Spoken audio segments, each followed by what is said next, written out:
एक तो आपने ये बताया, और एक जो मन में डाउट है वो ये है देवेंद्र जी, क्योंकि आप चाहते हैं कि ये पूरे क्लैरिटी हो जाए, क्या जो महायुति की पार्टीज हैं उनका स्ट्राइक रेट, उनकी सीट वो मैटर करेगी, या फिर कोई ऑल्टरनेट फॉर्मूला निकलेगा? देखिए, ऐसा कोई फार्मूला वगैरह कोई तय नहीं हुआ है, और स्ट्राइक रेट हमारा सबका अच्छा ही रहने वाला है, इसलिए स्ट्राइक रेट वगैरह ये फार्मूला नहीं होगा। तीनों लोग मिलकर बैठेंगे और उसके आधार पर ये निर्णय करेंगे। तो इसलिए ये जो अलग अलग प्रकार की थियरीज आ रही है, स्ट्राइक रेट की थियरी, इसकी थियरी, ये सारी थियरी में कोई दम नहीं है। एक चर्चा बहुत गर्म है देवेंद्र जी, आप आ गए हैं तो बहुत सारी चीज़ें खुल के आ रही हैं कि इस बार देवेंद्र जी के सामने चर्चा है, अब आप बताइएगा, कि कुछ बहुत बड़ा ऑफर है, अगर महायुति जीती तो दिल्ली में कुछ बड़ी चीज़ उनका इंतज़ार कर रही है। देखिए, मैं हमेशा ये कहता हूँ कि जिस समय दिल्ली के पत्रकारों के पास कोई खबर नहीं होती तो ऐसी खबर तैयार कर देते हैं कि ये फलाना आदमी आएगा, ये अध्यक्ष बनेगा, ये कुछ बनेगा। देखिए, ऐसा होता नहीं है, कोई ऐसी ऑफ़र भी नहीं होती है। भारतीय जनता पार्टी ऐसी है जिसमें व्यक्ति अपना फैसला नहीं करता, नेता अपना फैसला नहीं करता, अपने जो बड़े नेता होते हैं, अपना जो पार्लियामेंट्री बोर्ड होता है वो मिलकर फैसला करता है। तो मेरे लिए तो ये बात पक्की है, क्योंकि आपका आगे प्रश्न आने वाला है तो अभी जवाब दे देता हूँ कि मेरी पार्टी मुझे दिल्ली जाने को कहेगी, दिल्ली रहूँगा, मुंबई जाने को कहेगी तो मुंबई रहूँगा। और मेरी पार्टी ने कहा कि देवेंद्र जी, अभी आप बहुत हो गया, अब आपकी उपयोगिता नहीं है, आप घर जाओ, तो घर चला जाऊँगा। देखिए, अब देवेंद्र जी के मन की बात क्या है? यही मन की बात है, दूसरी कोई मन की बात ही नहीं है, यही मन की बात है। क्या जो पार्टी कहेगी वो करना है। क्या दिल्ली दूर है, महाराष्ट्र में मन है? देखिए, अब तो ये बात साफ है कि देवेंद्र फडणवीस अपने मन से नहीं चलता, पार्टी के मन से चलता है। इसीलिए पार्टी ने जिस समय कहा कि आपको उप मुख्यमंत्री बनना है, तो 5 साल मुख्यमंत्री रहने वाला देवेंद्र फडणवीस 1 मिनट भी हिचकिचाया नहीं, उप मुख्यमंत्री बन गया।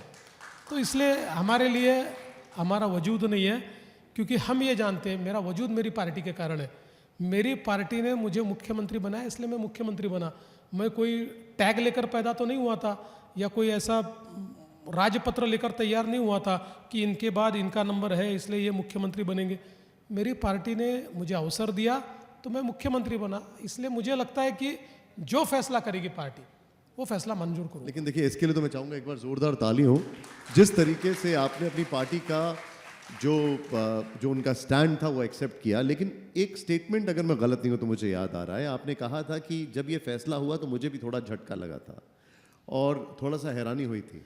तो इसलिए मैं पूछ रहा हूँ, मन कहाँ पर लगेगा? नहीं, देखिए, हैरानी क्यों हुई थी, क्योंकि जिस समय सरकार बन रही थी उस समय मेरे नेताओं से मैंने चर्चा की थी कि चूंकि मैं 5 साल मुख्यमंत्री रहा हूँ और ये तय था कि शिंदे जी को मुख्यमंत्री बनाएंगे, तो मुझे सरकार से बाहर रखिए, क्योंकि लोगों को लगेगा कि आदमी कितना लालची है, ये तो सत्ता के बिना रह ही नहीं सकता, 5 साल मुख्यमंत्री रहा, अब मंत्री बन रहा है, उप मुख्यमंत्री बन रहा है, तो मुझे बाहर रखिए। तो ये बात पहले मेरे नेताओं ने हाँ कही थी, मेरे नेताओं ने उसको मान्यता दी थी। इसीलिए मैंने प्रेस कॉन्फ्रेंस में शिंदे जी का नाम घोषित किया और मैंने कहा मैं सरकार से बाहर रहूँगा, मैं पार्टी का काम करूँगा और सरकार को पूरी मदद करूँगा।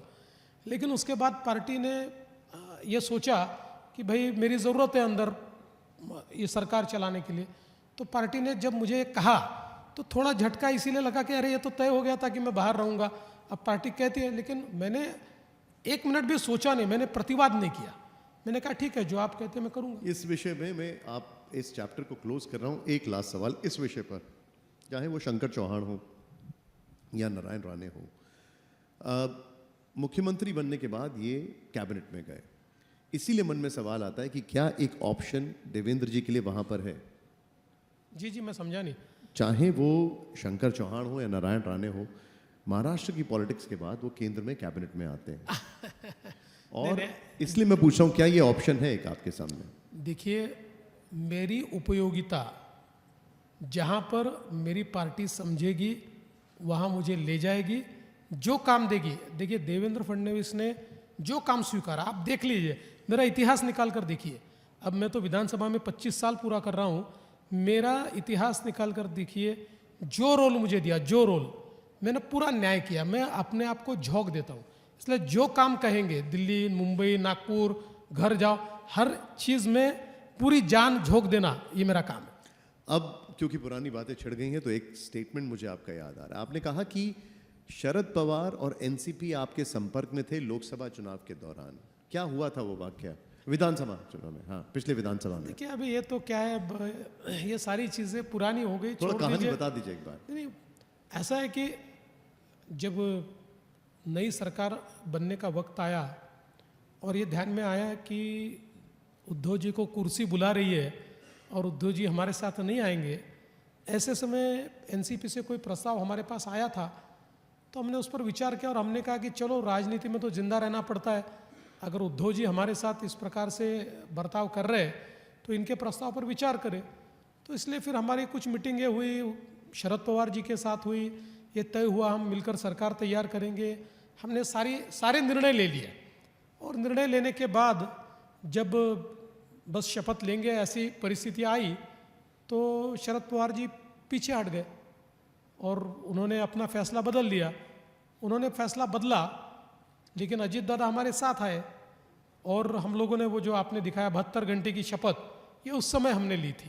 तो काफ़ी लंबा वाकया है, अब छोड़ दीजिए, पास्ट चलिए, इज पास्ट। मैं इस प्रेजेंट की बात कर लेता हूँ। इस बार चर्चा है कि उद्धव जी की फडणवीस जी से मुलाकात हुई, संजय राउत जी की दिल्ली में अमित शाह जी से मुलाकात हुई, पर्दे के पीछे बहुत कुछ चल रहा है। क्या ये सब बातें सही हैं? अरे अभी तो आपको इतनी खबर आई है, कुछ दिनों के बाद खबर आएगी कि मेरी ट्रम्प के साथ भी मुलाकात हुई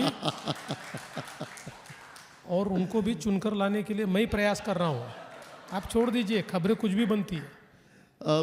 देवेंद्र जी, जो आरोप लगते हैं उनमें से एक बड़ा आरोप यह है कि यहाँ के जितने भी प्रोजेक्ट्स हैं वो गुजरात की तरफ जा रहे हैं। 4 बड़े बड़े प्रोजेक्ट्स के नाम हैं, आपको बेहतर पता होगा।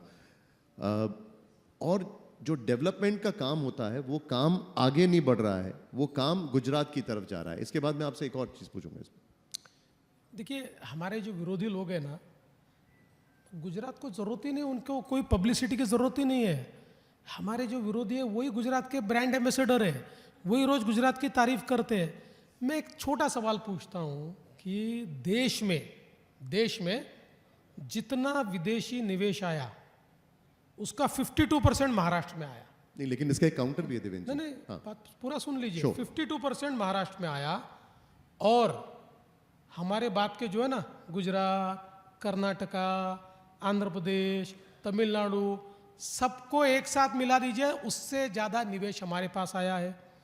इंडस्ट्रीज की अगर आप बात करें, देखिए एक कॉम्पिटिटिव वर्ल्ड है, सब लोग प्रयास करते हैं, तो 10 इंडस्ट्री हमारे आएगी तो 2 इंडस्ट्री उनके पास भी जाएगी। अब टोयोटा हमारे पास आ गया, अब अलग अलग प्रकार की सारी जो कार कंपनीज है वो हमारे पास आ गई, उनके पास नहीं गई, कोई एक आधी उनके पास भी चली गई होगी।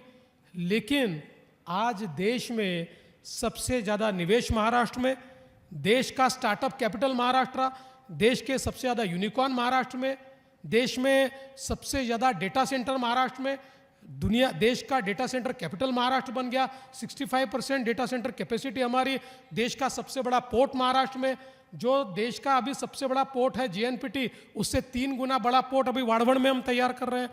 तो मुझे यह लगता है ये सारी चीज़ें हमने की हुई है, लेकिन एक नरेटिव फैलाने की दृष्टि से हमारे विरोधी महाराष्ट्र को बदनाम करते हैं और रोज़ गुजरात का गुणगान गाते हैं। उनको गुजरात का गुणगान गाने दीजिए, महाराष्ट्र को कोई रोक नहीं सकता। महाराष्ट्र नंबर 1 था, है और रहेगा।